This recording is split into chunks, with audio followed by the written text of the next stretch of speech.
Jangan sampai Anda menyimpulkan, nggak apa-apa maksiat tadi masuk surga juga. Ya, cuma memang di nerakanya seharinya 1000 tahun.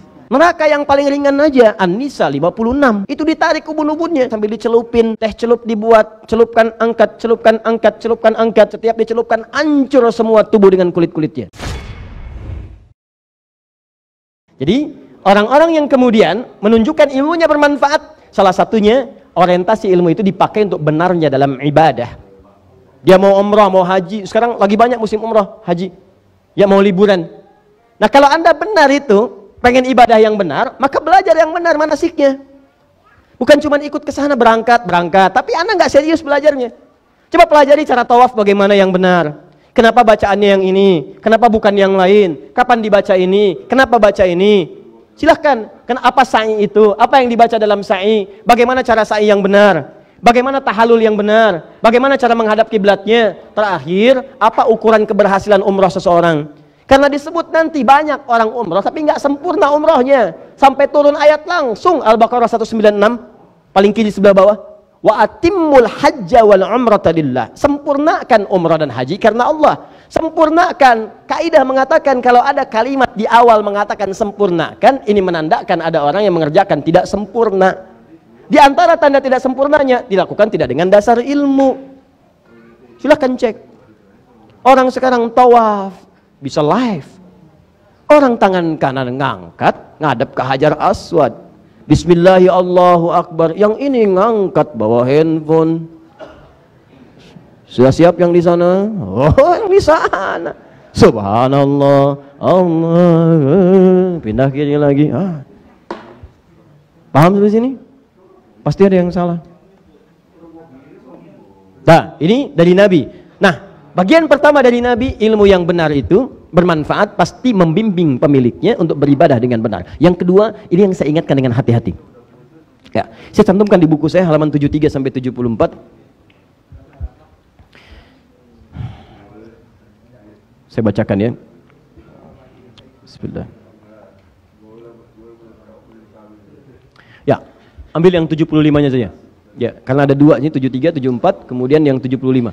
Perhatikan baik-baik ya. Alhamdulillah. Awas, karena ini realitasnya tampak di sekitaran kita.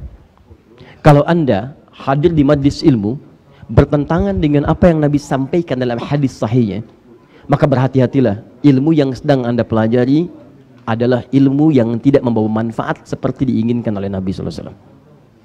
Saya bacakan hadisnya.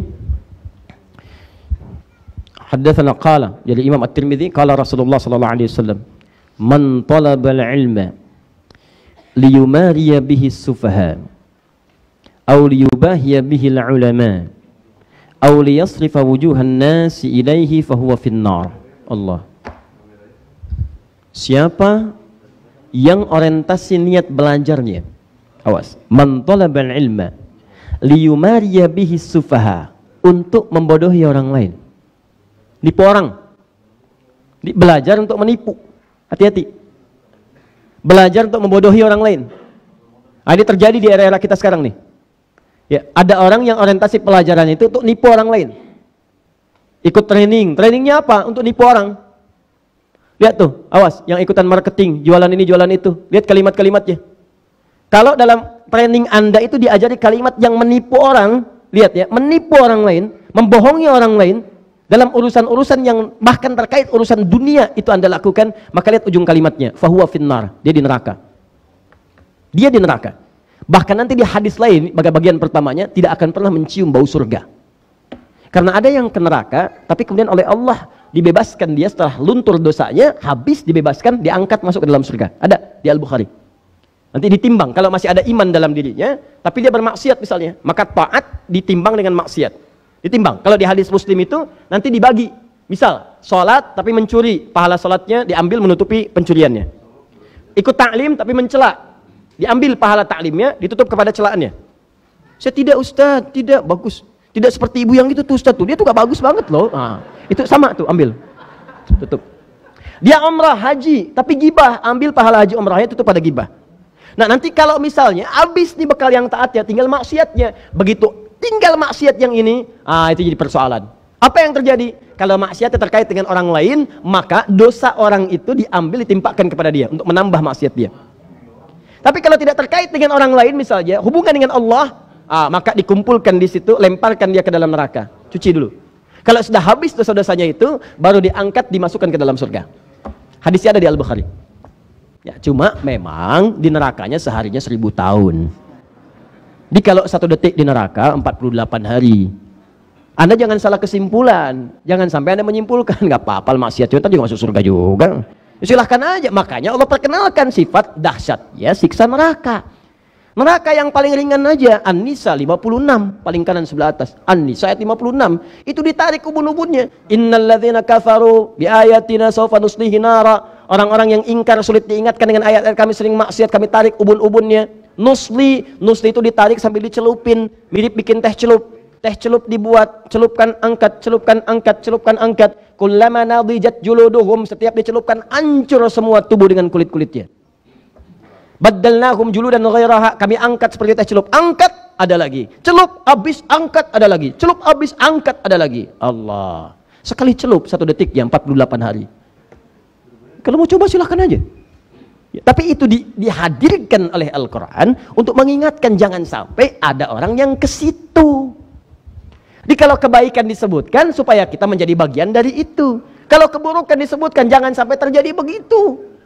Itu maksudnya. Kenapa kisah Fir'aun disebutkan? Supaya tidak mengikuti jejaknya.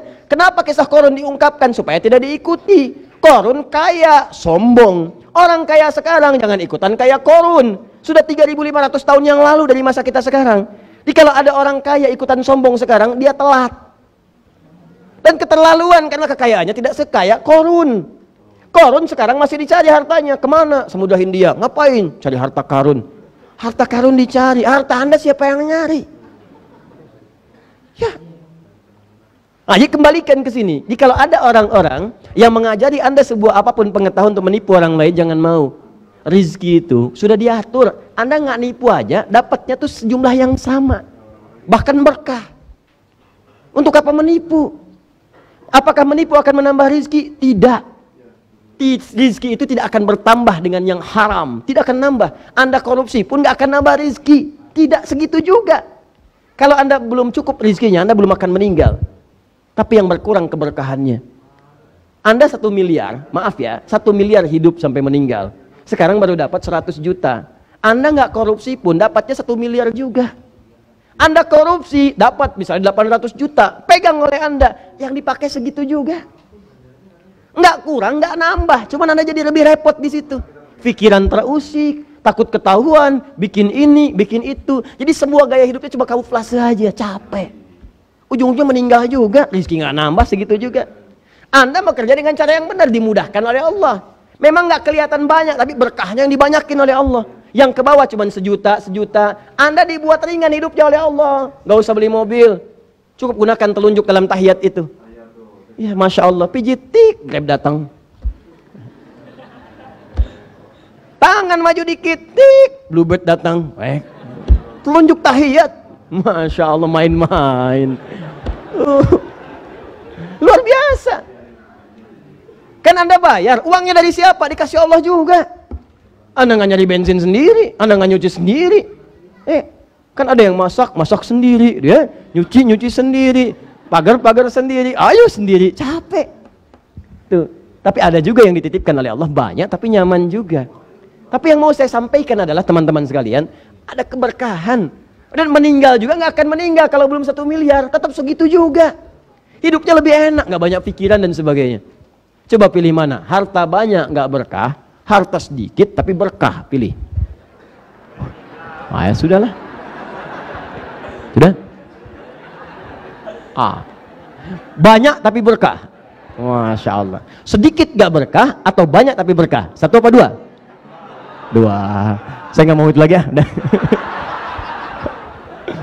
Udah pada paham.